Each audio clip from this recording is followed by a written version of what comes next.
Utusan khusus Presiden Prabowo Subianto bidang energi dan perubahan iklim Hasim Joyo Hadikusumo optimistis Indonesia emisi nol bersih pada tahun 2060 atau lebih cepat. Hal tersebut disampaikannya Hasim dalam forum CNN Indonesia Sustainability Summit 2025 bertajuk Navigating Growth in a Sustainable World After COP30.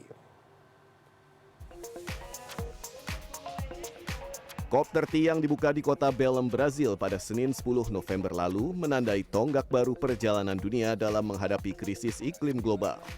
Konferensi ini digelar dengan tujuan mengembalikan perjuangan melawan perubahan iklim sebagai prioritas internasional. Sekaligus menjadi ruang penting untuk merumuskan arah pembangunan berkelanjutan hingga membahas tantangan dan solusi dekarbonasi. Dari COP30, Indonesia berkomitmen turut serta dalam inisiatif Tropical Forest Forever Facility untuk pembiayaan pelestarian hutan tropis. Itu tanggapan dari dunia ya internasional itu sangat positif mengenai carbon markets. Itu akibat peraturan Presiden nomor 110 yang pada intinya itu mengatur perdagangan karbon ya.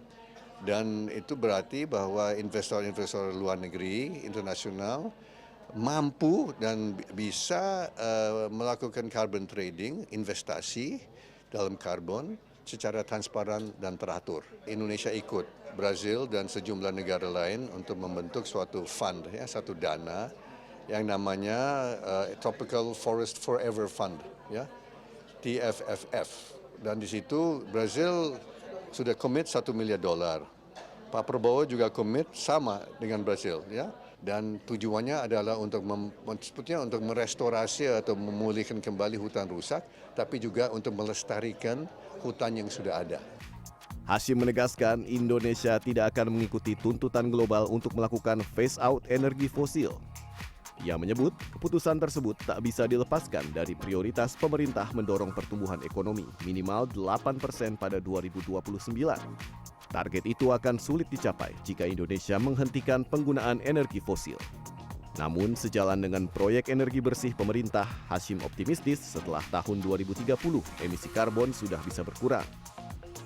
Nanti negara kita sudah menetapkan laju ekonomi kan bertumbuh kan 8%, ya. Itu tujuan pemerintah.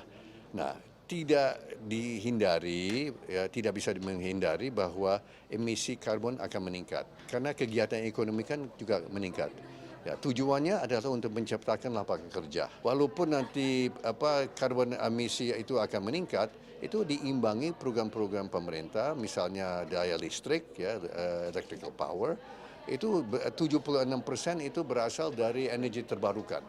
So itu salah satu cara pemerintah untuk mengimbangi, untuk menanggulangi. Hasim menjelaskan di tahun 2040 Indonesia menargetkan penambahan kapasitas listrik sebesar 103 gigawatt.